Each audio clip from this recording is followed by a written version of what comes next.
오늘 성령의 부어주심과 충만함을 받으라는 제목으로 함께 말씀을 나누고자 합니다.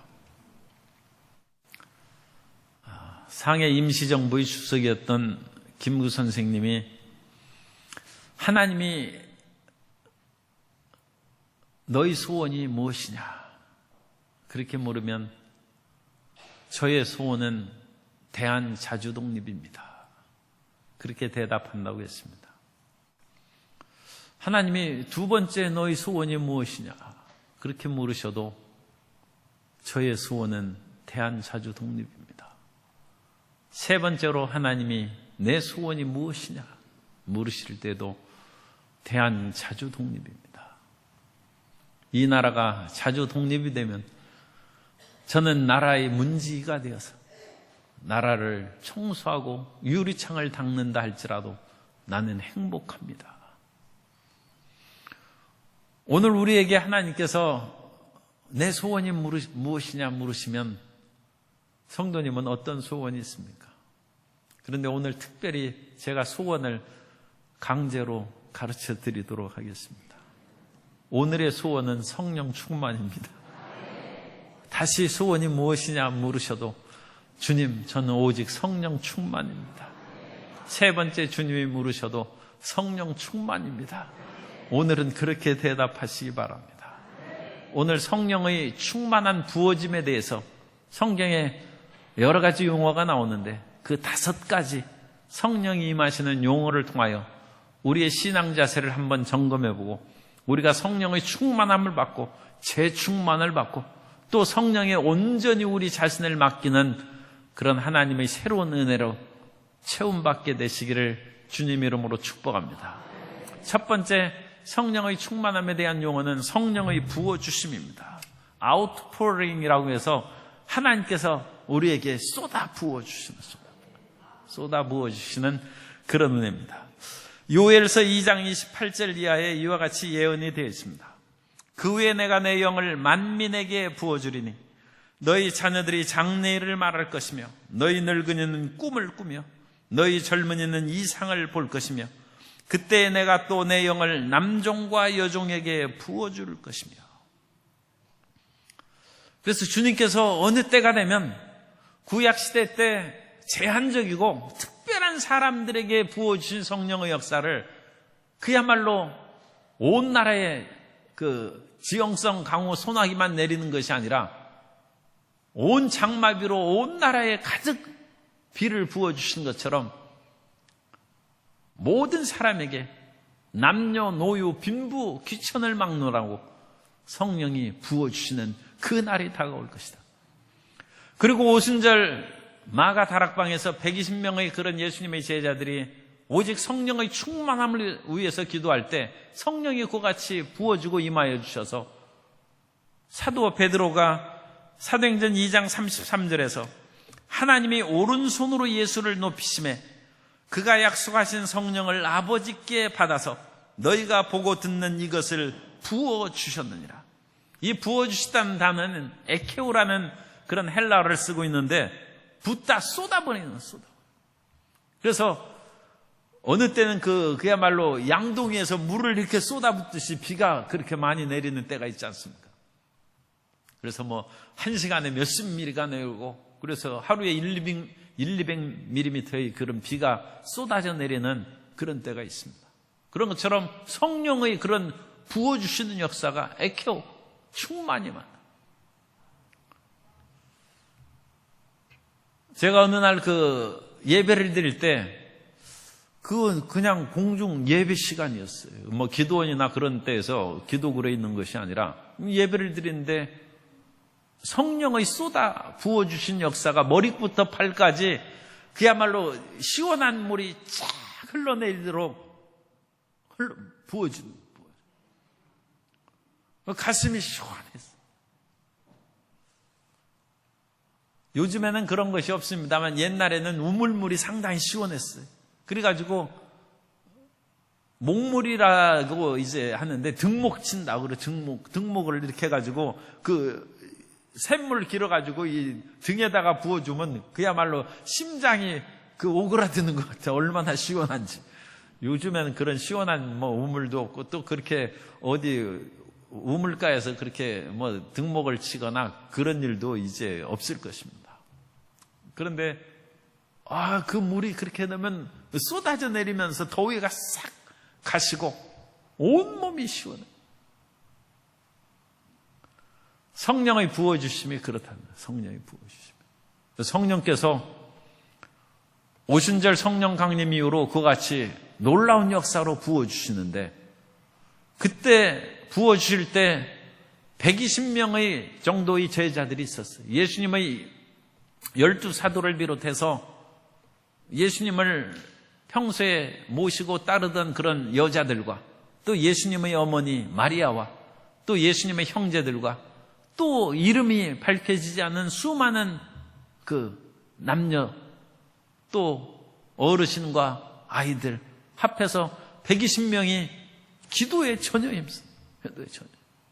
그때 성령께서 부어주셨다. 성령께서 부어주시는 이 은혜의 역사는 특별히 어른만 부어주는 것도 아니고 남자만 부어주는 것도 아니고 남자와 여자, 그 당시에는 남녀가 굉장히 차별이 있었습니다. 그런데도 성령께서 차별이 없어요. 장유유서라고 합니다만 그 차별도 없어요. 나이 드신 분도 성령 충만을 받고 5살 된 사람도 성령 충만을 받아서 방언을 하는 것입니다. 차이가 없어요.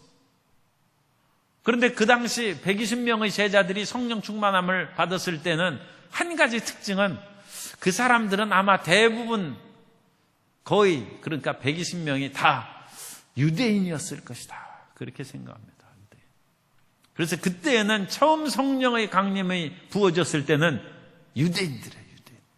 그래서 유대인들이 남녀, 어른과 아이 할 것 없이 모두 다 성령의 충만함을 받았는데 하나님께서는 유대인들에게 성령을 부어주신 것은 이미 예언서에 약속이 되어 있는 거예요. 에스겔 39장 29절에 보면 내가 다시는 내 얼굴을 그들에게 가리지 아니하리니 이는 내가 내 영을 이스라엘 족속에게 쏟았음이라 주 야훼의 말씀이니라. 그래서 에스겔을 선지자가 예언한 것처럼 이스라엘 족속에 이스라엘 백성들이 잘못해서 그들을 포로로 붙잡혀가게 하고 나라를 망하게 하시고 하나님의 얼굴을 가리키고 또 하나님의 성령 그 영이 성전을 떠나서 동문으로 나가는 그런 환상도 에스겔이 봤습니다.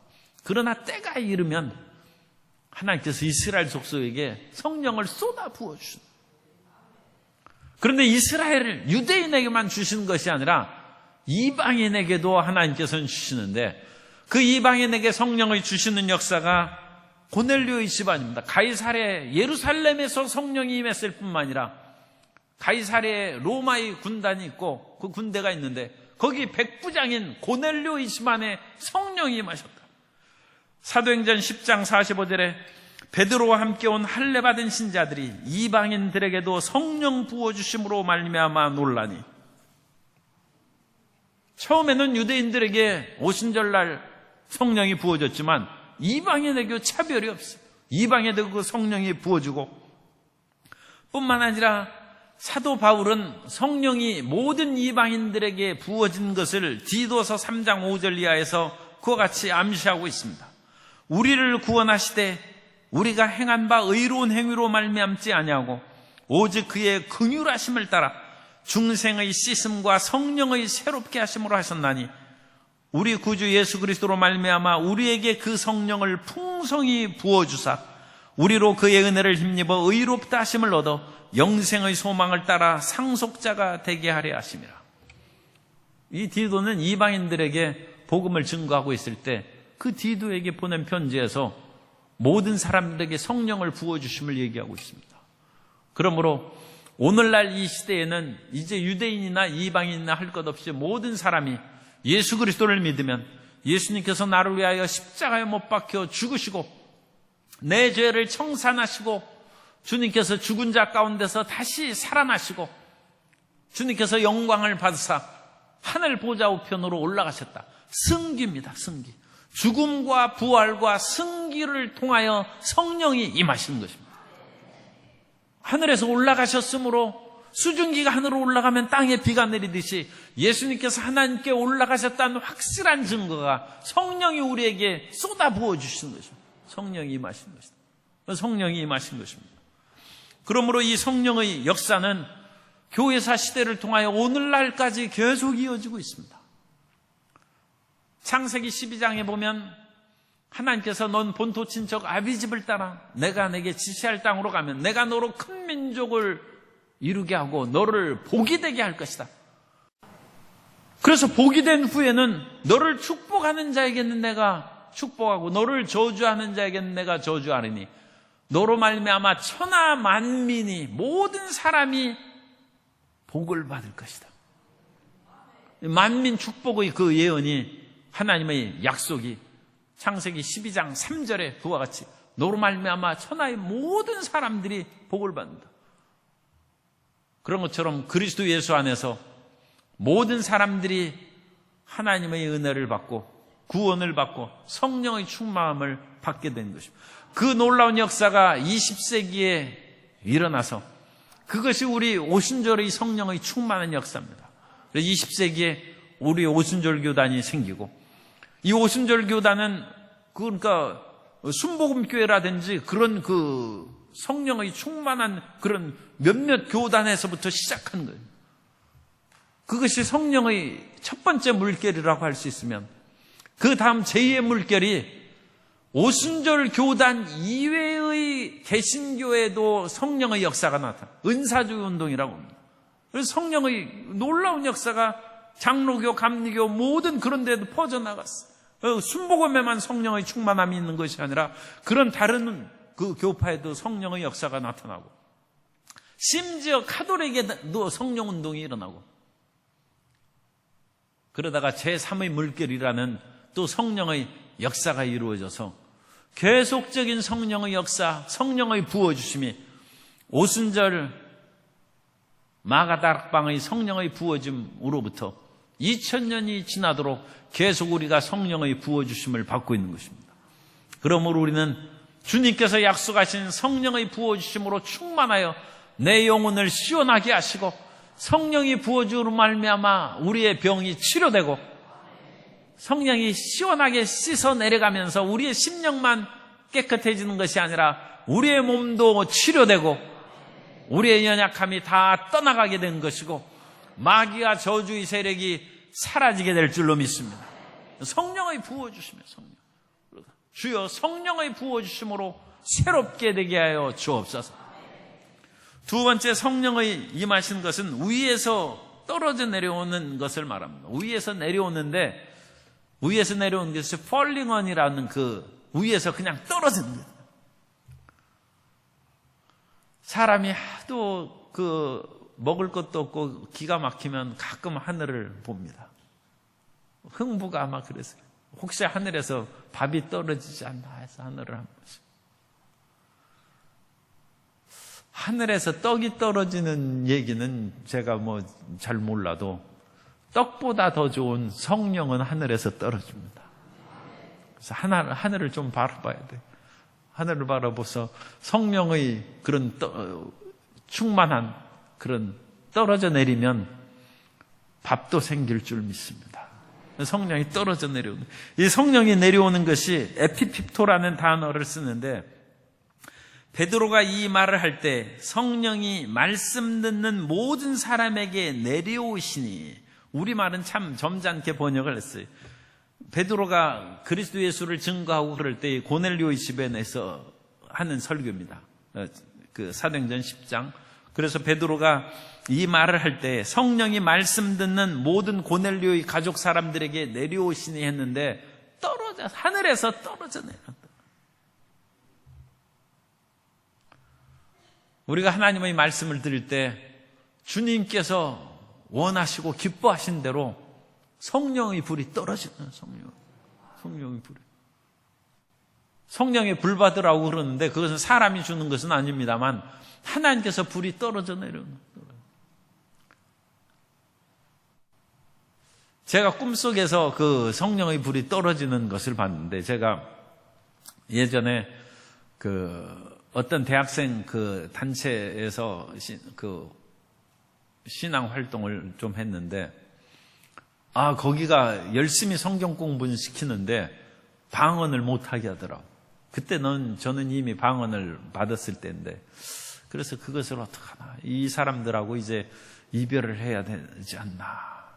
그런데 거기에 그 사람들이 또 굉장히 착실하고 그런 사람들이 많아요. 교제 관계, 신앙에 있어서 열심을 가진 사람이 많기 때문에 그때 고민하고 있었는데 꿈을 꿨어요. 그랬더니 그 모임에서 나올 때, 꿈에 그 사람들을 떨어져 나올 때 하늘에서 불이 떨어져요. 불이 떨어지는데 그것은 여러분도 한번 그런 모습을 생각해 보시기 바랍니다.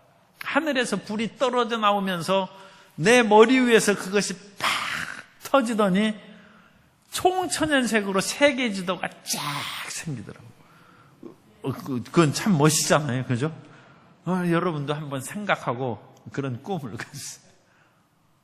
성령의 불이 하늘에서 떨어져요. 그래서 그것이 폭죽이 터지듯이, 그러니까 폭죽을 터지면서 세계지도 만드는 폭죽 한번 개발해 보세요. 아주 그 인기. 그 성령의 불이 터지는데 그것이 딱 터지면서 세계지도가 쫙 생기더라고요. 참 그 대단한 그런 하늘에서 성령의 불이 임한다. 성령의 불이 떨어져 임하는 그런 은혜로 베드로가 말씀을 증거할 때 각 사람 위에 구가지고, 그러니까 이 고넬료와 그 가족들이 성령의 충만함을 받고 방언을 말한 것이 그 예사의 일이 아닙니다. 하늘에서 불을 받은 거예요. 하늘에서 성령이 위에서 떨어져 내려오는, 성령이 위에서 떨어져 내려왔다는 그 의미는 뭡니까? 그것은 하나님의 절대 주권을 말합니다. 하나님의 절대 주권. 우리가 이 세상에서 사람의 일에 너무 얽매여가지고 고통받고 좌절하고 그럴 것이 없어요. 하나님이 절대 주권으로 우리를 세우시고 임하시고 우리를 치료하시고 은혜를 내려주십니다. 왜 하늘을 바라봐야 돼요? 하나님을 앙망해야 돼요. 자꾸 우리는 땅만 보고 그 주변 옆면만 그렇게 바라보는데 위를 바라보고 살아가는 우리 성도 여러분 되시기를 바랍니다. 하나님이 위로부터 우리에게 성령을 임하시고, 그 성령이 임하실 때는 사도 베드로가 그 지금 고넬료 집안에 이 말을 할 때 또는 내가 말을 시작할 때, 이 고넬료 집안 이방인에게 성령 받은 거에 대해서 예루살렘 교회에 가서 사도 바울이 좀 베드로가 변명을 했어야 돼요. 내가 어찌 이방인에게 복음을 증거하고 그들에게 침례까지 주었느냐. 그 당시에 좀 문제가 됐어요. 그러니까 아직 그 교회가 성숙하지 않아서 유대인들에게만 복음을 증거하고 유대인들에게만 성령의 충만함을 받는 것으로 생각을 했습니다. 왜냐하면 이방인들은 부정하잖아요. 음식을 먹는 것도 아무거나 먹고 부정하는 것입니다. 그리고 구약성경, 그 당시에는 구약성경밖에 없었으니까 구약성경에 있는 여러 가지 의식과 제도, 날과 달과 절기를 지키지 않으니까 그 사람들은 깨끗하지 못합니다. 그런데 깨끗하지 못한 사람들에게 어찌 거룩한 성령이 임합니까? 이해가 안 되는 것이죠. 그러나 이 세상의 의식과 제도와 규율을 지켜서 깨끗하는 것이 아니라 예수 그리스도를 믿음으로 정결하게 되는 것입니다. 예수 그리스도의 십자가의 대속의 은혜로 우리가 깨끗하게 되는 것이지 날과 달과 절기를 지켜서 우리가 깨끗하게 되는 것이 아닙니다. 우리가 음식의 어떤 규정을 지켜서 깨끗하게 되는 것이 아니라 그리스도 예수를 믿음으로 말미암아 우리가 깨끗하게 되는 것입니다. 그래서 초창기에는 그런 거에 대한 아직 정립이 안 되는 거예요. 그때 베드로가 얘기합니다. 내가 그 사람들을 인간적인 말로 설복해가지고 성령이 임한 것이 아니다. 내가 말을 할 때, 이 말을 시작할 때, 그러니까 아직 말을 제대로 설교하거나 모든 것을 행하지 않았는데 그때 하늘에서 성령이 임하신 거야. 하늘에서 불이 떨어진 거야. 그러므로 내가 그것을 어찌 막겠느냐? 성령께서 이미 임하셨는데 내가 어찌 침례를 주지 않겠느냐? 그러니까 예루살렘에 있는 그런 교회의 지도자들이 놀라는 거예요. 이방인에게도 성령을 보여줘. 유대인들이 성경을 잘한다고 해도 사람은 자기가 좋아하는 규절만 보게 되어 있습니다. 이방인들에게도 구원의 역사가 베푼다는 것이 구약 성경에 많이 있습니다. 그러나 그런 것들이 유대인 전체적인 데에 대한 메시지에 비교하면 적죠. 얼마 안 되죠. 그런데 그런 부분은 그냥 넘어가서 지금까지 읽어왔고, 따라서 이방인의 선교에 대해서 유대인들은 크게 생각을 하지 않은 것입니다. 그러나 이방인에게도 성령을 부어주신 체험을 하고 나서 구약 성경을 읽으니까, 그 당시 이제 성경을 읽으니까 이방인들이 성령 받고 구원받는 그런 모든 얘기가 많이 나오는 거예요. 그래서 오늘날에는 우리가 정말로 자연스럽게 이방인인데도 불구하고 유대인 조금도 부러워하지 않냐고, 또 어떤 불신자라 할지라도 그 사람이 예수님을 믿기만 하면 성령의 물이 떨어진다. 떨어지고 성령의 충만을 받고 하나님의 절대 주권, 그것을 통해서 우리는 새 사람이 되고 성령 충만한 사람이 된다는 것입니다. 그런 은혜로 우리가 충만히 체험받아야 될 줄로 믿습니다. 세 번째, 성령의 그런 임하심은 위에 임하심이라는 커밍언이라는 그런 뜻이에요. 그 위에 이렇게 위로 오신다. 위로 오신다. 위에서부터 성령이 떨어져 내리는 것도 있고, 위에 임하신다는 건 그 머리 위에 임하는 것을 말합니다. 머리 위에 성령께서 임하신다. 예수님께서 침례를 받으실 때 성령이 그 위에 임했다. 그래서 그 위에 성령이 임하는 그것을 말하는 것입니다. 그래서 사도행전 1장 8절에 오직 성령이 너희에게 임하시면, 그래서 임하시면이라는 단어를 썼는데, 이 임하시면이라는 단어는 에페르돈토스라는 그런 단어를 씁니다. 그래서 에페르라는 것은 에피라는 것은 우위라는 뜻이에요. 우위라는 뜻이고, 거기에서 이제 임한다는 그런 그 에르코마이를, 그러니까 위에 온다는 그런 뜻. 성령께서 그 위에 임하시고 계신다. 요한복음 1장 32절에 보면 요한이 또 증언하여 이르되 내가 보매 성령이 비둘기같이 하늘로부터 내려와서 그 위에 머물러 있더라. 그래서 성령이 그 위에 머물러 있다.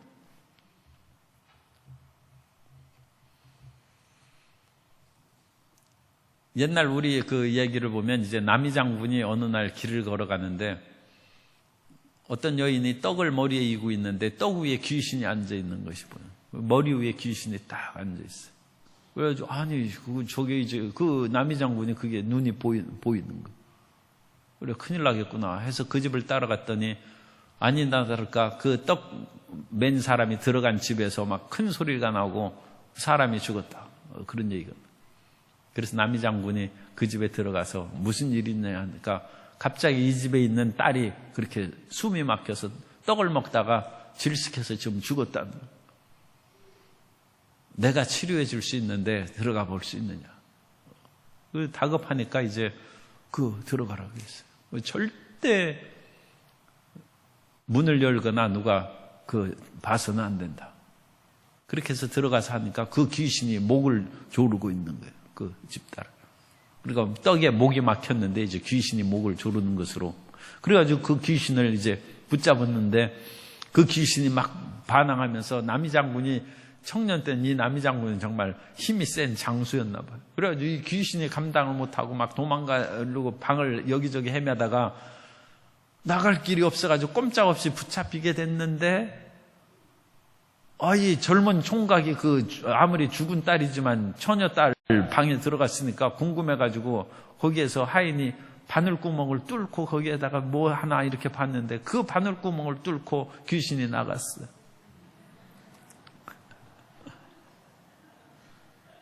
그런데 이와 같이 사람이 왜 나쁜 짓 하느냐?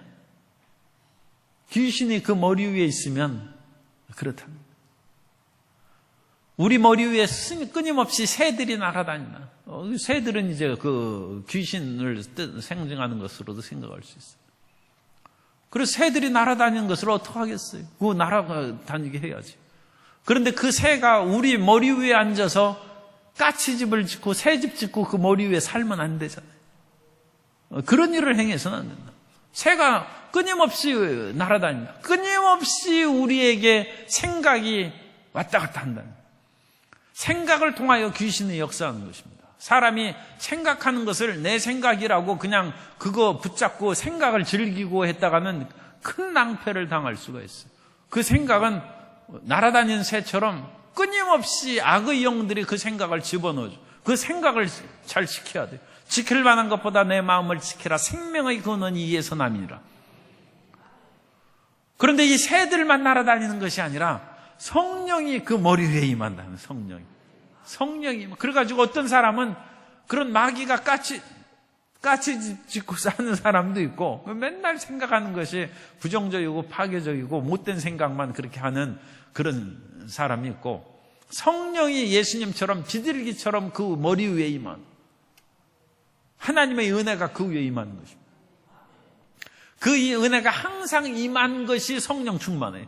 그래서 세 번째 이 위에 그 성령이 임하셨다는 것은 그런 표현이에요. 그런 표현. 그래서 성령의 맑고 밝고 환한 생각이 우리 마음을 채우고 적극적이고 긍정적이고 창조적인 생각으로 나아가는 것이 성령 충만입니다. 성령 충만함을 받았는데도 불구하고 그 생각하는 것이, 사람이 그 생각이 어떠하면 대저 그 우인도 그러한 즉, 성경 말씀처럼 생각이 그러면 그 우인이 그런 거예요. 그 사람이 그겁니다. 생각이 그 사람입니다. 성령 충만하다고 하면서도 생각이 잘못된 사람은 그건 성령 충만한 것이 아니죠. 그런데 성령이 그 위에, 머리 위에 임하시면 그 사람의 생각이 그야말로 맑고 적극적이고 생산적인 생각으로 가득 차고, 항상 그 생각이 가득한 사람은 그야말로 항상 성령 충만한 거예요.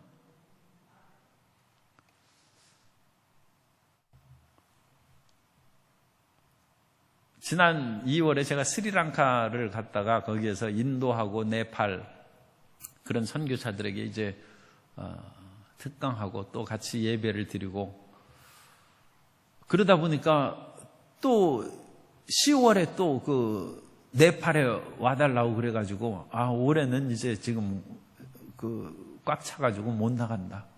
그래서 내년에 이제 제가 1년에 뭐 한 2-3번 정도밖에는 안 나가기 때문에 올해는 이미 그런 것들이 다 스케줄이 잡혀가지고 못 나가니까 내년을 한번 그렇게 보도록 하자. 그렇게 했는데, 네팔을 우리가 한번 가볼 필요가 있는 것은, 네팔에서 그 세계 최고 가장 높은 에베레스트 산이 있잖아요. 8,848m. 그런데 8,000m 이상의 그런 그 높은 산들이 13개인가 14개가 있어요. 13자, 14자 뭐 그러는데, 그래가지고 이 8,000m 그 높이가 어마어마한 산이죠. 그런데 이 에베레스트 산맥, 그 히말라야 산맥에는 한 5,000m 정도 이상 되면 거기에 만년설이 덮입니다. 그런데 만년설이 덮인 그 산들이 아침에 해가 딱 떠오르면 그 만년설이 덮은 그 하얀 눈에 아침의 그런 햇빛이, 붉은 빛이 쫙 비치면 산들이 다 빨갛게 불타오른다는 거예요. 그래가지고 그 높은 산, 그 모습이 보이는 그곳에 보면 산들이 여기저기 막 붉은 산들이 가득 차 있는 거예요. 하늘이 꽃핀 것 같아요. 그래서 그걸 천화라고 합니다. 하늘꽃이라고 하면 천화. 하늘꽃을 한번 가서 보시라 이거예요. 그래서 우리가 네팔에 가면 그런 하늘의 꽃을 본다. 그런데 이 하늘꽃을 핀 그런 그 산들이 그 히말라야 산맥에 많이 있어가지고, 그 산들에서 흘러내려오는 물은 비가 오든 안 하든 거기에서 만년설이 항상 있기 때문에 인더스강, 겐지스강, 또 거기에서 발원해서 흘러나오는 뭐 중국의 양자강, 양스강, 그런 그 물이 항상 흘러넘치는 거예요. 하나님의 은혜가 우리 머리 위에 만년설처럼 덮여야 됩니다. 그래야지 하나님의 은혜가 우리에게 있다가 금방 없어지고 그러면 우리의 심령이 메마르고 우리의 생각이 탁해지는 거예요. 그런데 우리 머리 위에 항상 성령의 은혜가 쌓여 있어요. 만년설처럼 쌓여 있어요. 그러면 만년설처럼 쌓인 성령의 그 물이 우리의 머리에서부터 아론의 머리 위에 부은 기름이 아론의 수염을 타고 옷깃을 적심같이 하나님의 은혜가 우리의 얼굴을 타고 수염을 타고 온 몸을 적셔서 하나님의 은혜가 충만하게 임하게 된 것입니다. 좋은 문전옥답이란 것은 그 뒤에 높은 산이 있어가지고 항상 물이 흘러내려오는, 그러니까 이 흘러내려오는 물을 가지고 앞에 모내게 할 때 조금 더 어려움이 없어요. 항상 그 뒤에 있는 그 산에서 항상 물이 흘러서 가득가득 그 시냇물이 흘러넘치는, 그것은 이제 좋은 그런 논이죠. 모내기 걱정할 것도 없고 웬만큼 비가 안 와도 그것은 전혀 염려가 없습니다. 그러면 그것으로 인하여 풍성한 오곡백과가 무르익고 수확을 거둘 수 있는 것처럼 하나님의 성령의 은혜가 우리에게 임한다는 것은 그런 축복을 받는 거예요. 성령의 은혜가 항상 우리 머리 위에 있으면 우리의 영혼이, 심령이 갈급해지지 않아요. 가라지 않아요. 우리의 육체의 모든 것들에 성령의 물이 넉넉하게 되어서 메마르지 않아요. 우리의 산업에 항상 하나님의 성령의 물길이 흘러가니까 삶이 형통하고 풍요함이 우리에게 넘치게 되는 것입니다. 그것이 성령이 위에 있다는 거예요. 성령이 위에 임하신다. 성령이 위에 임하시는 만년설산의 복을 받게 되시기를 주님 이름으로 축복합니다. 항상 우리 마음 가운데 임하는.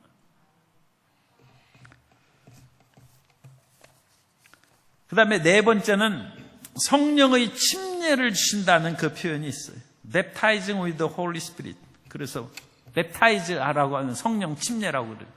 우리는 그 침례라는 용어를 쓰는 것이 좋아요. 왜냐하면 오늘 특별히 성령, 우리가 충만함을 받는 거하고 연관시켜서 성령 침례가 굉장히 중요한 표현이라는 것을 우리가 알 수 있습니다. 성령 세례를 가지고는 우리가 충만한 그런 하나님의 은혜를 표현하기가 어렵습니다. 사도행전 1장 5절에 보면 요한은 물로 침례를 베풀었으나 너희는 몇 날이 못되어 성령으로 침례를 받으리라. 좀 어색하죠. 요한은 물로 세례를 베풀었으나 너희는 몇 날이 못되어 성령으로 세례를 받으리라. 우리가 성령 세례란 말을 많이 그렇게 사용했어요. 그런데 침례라고 쓰는 것이 좋습니다. 그 좋은 것은 세례는 이 물방울을 뿌리는 거예요. 그 물을 적셔서 머리에 한다거나 물을 이렇게 뿌려서 하는 그거예요. 우리가 성령 충만함을 받을 때 물방울로 뿌리듯이 그런 식으로 하면 충만한 은혜를 잘 이해를 못할 수가 있어요. 우리가 세례를 받는 것도 물론 그건 하나님께서 우리 죄를 씻는 것은 물방울을 뿌리거나 물속에 들어가거나 하나님께서 예수님을 십자가에 못 박혀 피를 흘리심으로 우리 죄를 사하신 것이지 우리가 물을 많이 적시거나 물방울 몇 번 하거나 그것은 사실 중대한 문제가 아닙니다. 예수 그리스도께서 십자가를 통하여 우리 죄를 온전히 대속해 주신 줄 믿습니다. 그러므로 우리가 정식으로 침례를 받건 또는 약식으로 받건 또는 편찮으시거나 연세가 많은 분들은 그와 같이 약식으로 하고 그렇게 할 수 있어요. 그런데 그 충만한 은혜를 우리가 알기 위해서는 꼭 침례를 받는 것이 좋습니다. 왜냐하면 예수님 이 침례를 받는 그것은 물속에 우리가 들어가지 않습니까? 물속에 들어가야 되는데 물속에 들어갈 때 안 들어가려고 바둥거리지 말고 그 숨 10초 사람은 어떤 사람은 그 5분도 숨 안 쉬고 물속에서 자막질하고 해녀들을 해가지고 전복 따오고 그러는데 그거 5초 10초를 못 참아가지고 안 들어가겠다고 몸부림치고 제발 그러지 마요. 그 해가지고 그래가지고 이번에도 우리가 8.15 광복절을 맞이하여 침례를 행함으로써 광복의 은혜를 우리가 나눌 건데 그 미리 사전에 그 침례받는 분들에게 두려워하지 말라고 그렇게 얘기를 해야 돼요. 그래가지고 완전히 물속에 들어가는 거예요. 그것이 우리가 물속에 들어감으로써 죽는 것을 뜻해요.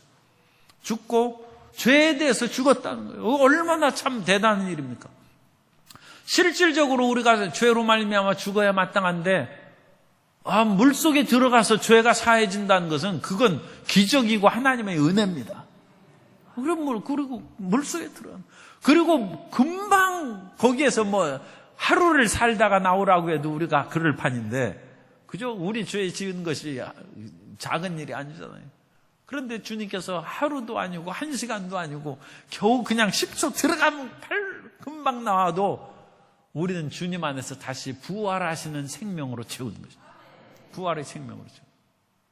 그래서 우리 죄 사함 받고 하나님의 은혜를 받는 것에 대한 중요한 것이 물세례, 물침례, 물로.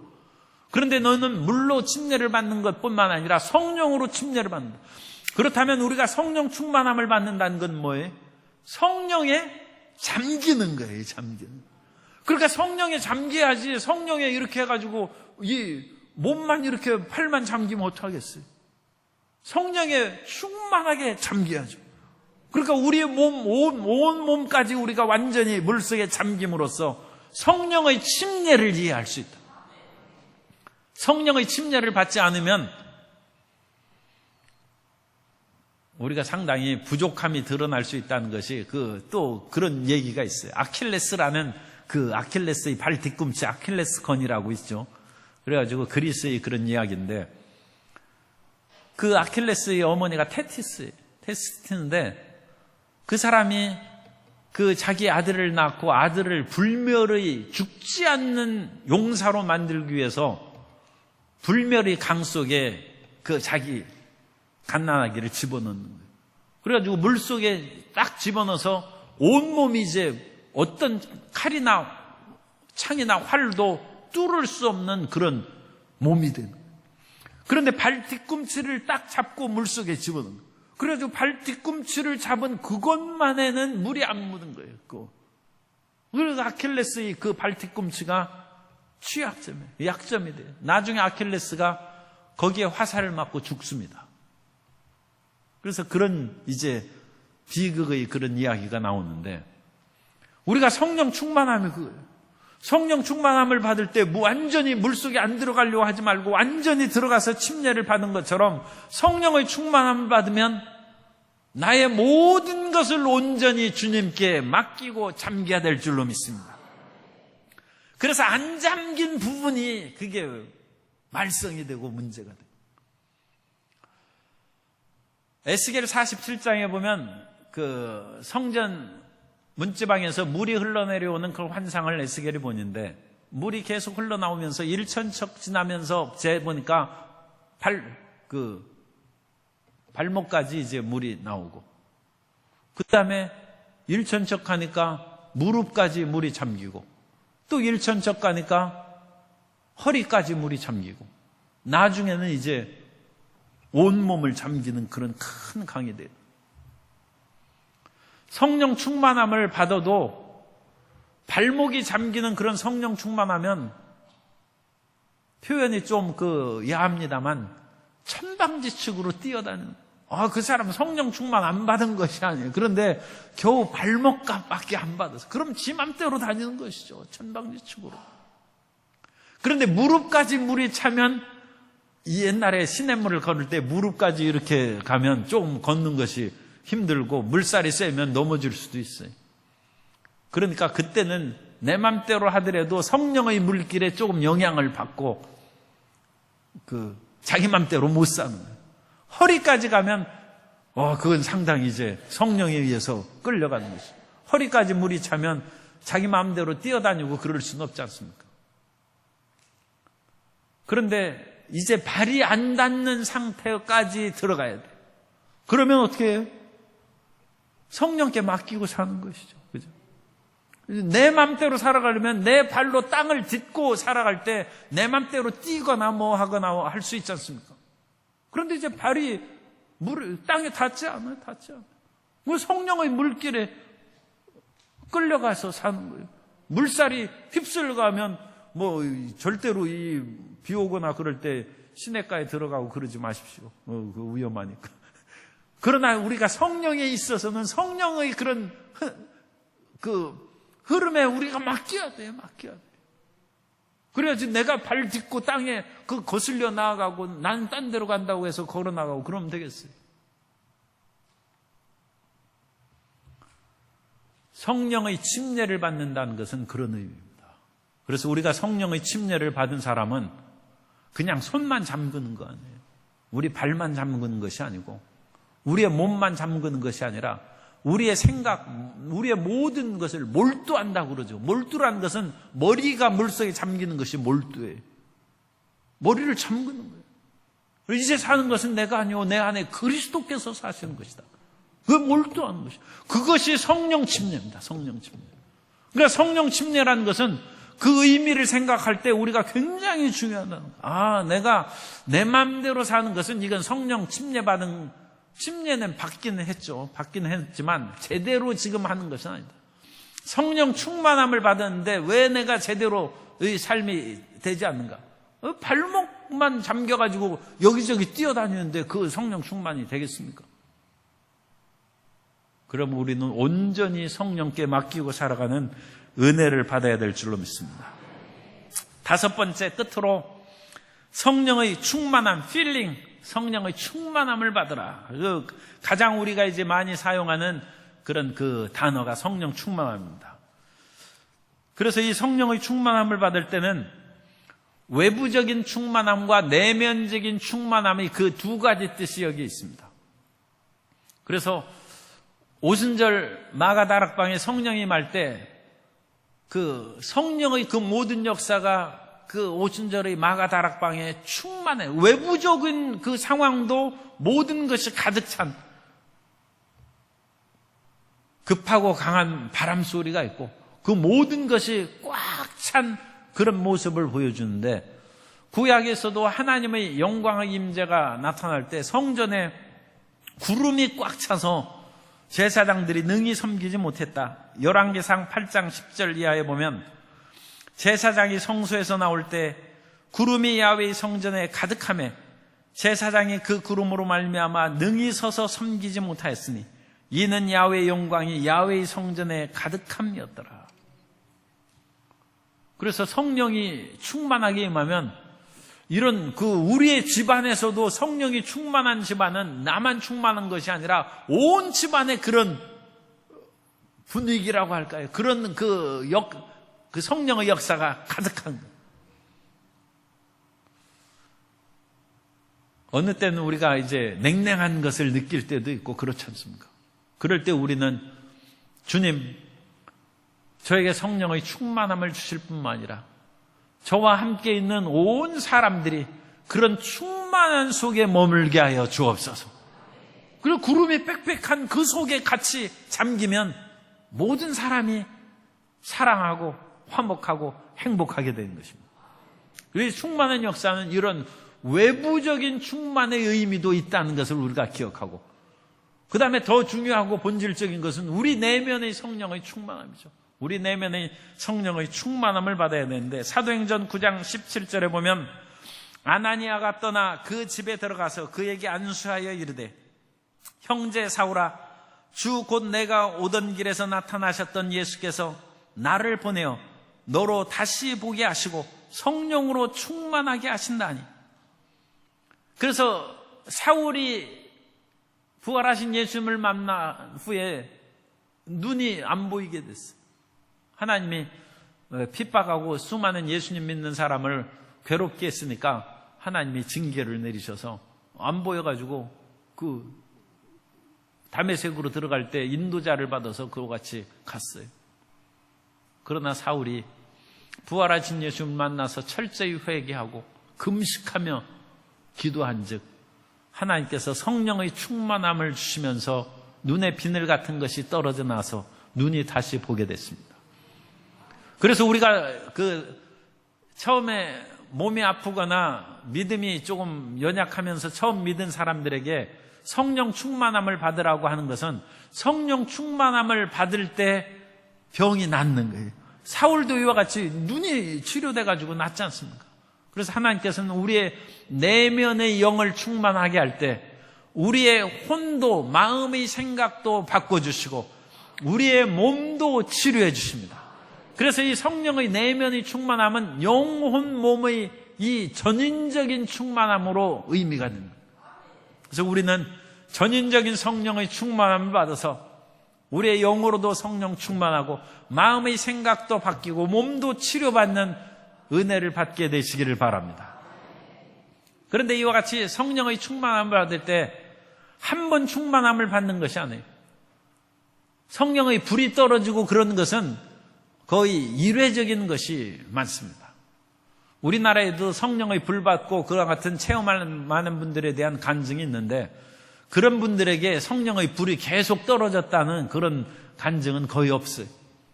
일생에 한 번 성령의 불덩이가 떨어지고 그것은 일시적인 거예요. 그런데 성령 충만은 그런 의미하고는 달리 충만, 재충만 끊임없이 받을 수 있습니다.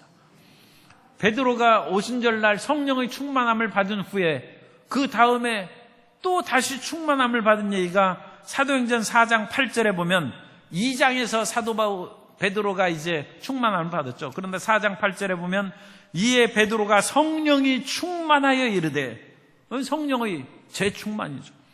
4장 31절에 또 예수님의 제자들이 함께 모여서 빌기를 다하며 모인 곳이 진동하더니 무리가 다 성령이 충만하여 담대히 하나님의 말씀을 전하니라. 이것은 아마 120명의 예수님의 제자들을 비롯한 수많은 예수님을 믿는 사람들이 다시 충만함을 받았어요. 그러니까 우리는 한 번 성령 충만함을 받은 것으로 끝나지 말고 반복적으로 충만함을 받아야 됩니다.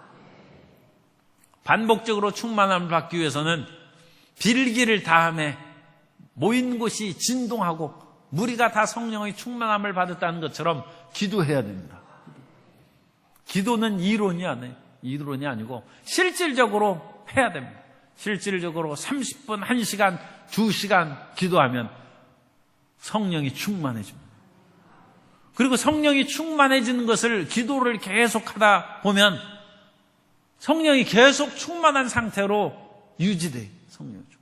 그러니까 이 성령의 충만한 그 의미는 한 번 성령이 충만하게 된 그것도 있고 그 성령의 재충만으로 반복되는 충만함도 있고, 그런데 어떤 사람은 성령 충만함을 받다가 한 3시간 지난 후에는 성령이 충만하지 않아요. 그러니까 속에 배터리가 한 3시간밖에 유효하지 않아요. 금방 떨어져요. 그런데 어떤 사람은 그야말로 성령 충만함을 받은 후에 하루도 가고 이틀도 가고 3일도 가요. 그래서 성령의 지속적인 충만함이 있다. 에베소서 5장 18절에 보면 술 취하지 말라 이는 방탕한 것이 오직 성령의 충만함을 받으라 했을 때 성령의 충만함을 받으라는 그 단어가 플레로라는 그 단어를 쓰는데 이 플레로라는 것은 계속되는 상태를 말해요. 그러니까 성령의 계속되는 충만함 가운데 세상의 술 취함의 유혹이나 세상의 여러 가지 유혹을 이기며 살아가라는 그 뜻입니다. 사람이 계속 충만하지 않으면 세상 못 이깁니다. 그런데 우리가 성령의 지속적인 충만함을 받으면 세상을 넉넉히 이기고 이 땅에서 하나님의 영광의 열매를 맺게 될 줄로 믿습니다. 논에 물을 계속 대놔야 벼가 자라서, 물론 물을 뺄 때도 있습니다만 계속 물을 대줘야 벼가 자라서 곡식을 30배, 60배, 100배, 요즘 몇백 배의 열매를 맺습니다. 그런 것처럼 항상 성령이 지속적으로 충만할 때 우리의 산업에 풍요한 열매를 맺게 될 것이고 하나님의 영광을 드러내게 될 줄로 믿습니다. 오늘 성령의 5가지 그와 같은 충만한 용어를 살펴봤어요. 성령께서는 위에서 폭포수같이 우리에게 쏟아 부어주셨어요. 그리고 성령은 위에서부터 떨어져 내려오는 하나님의 절대적인 주권으로 하늘에서 떡이 떨어지는, 하늘에서 떡이 떨어지나요? 어쨌든 떡이 떨어지는 것은 성령이 떨어진 성령이 떨어지고, 히말라야에 만년설산이 있는 것처럼 하나님의 은혜가 항상 우리 머리 위에 있어요. 머리 위에. 그리고 침례를 생각해서 항상 성령 안에 우리가 일부만 잠기지 말고 우리의 온몸을 잠겨서 성령 침례를 받고 성령의 지속적인 충만함을 받으면 만사형통하게 될 줄로 믿습니다. 그런 은혜로 승리하는 우리 성도님 되시기를 주님 이름으로 축복합니다.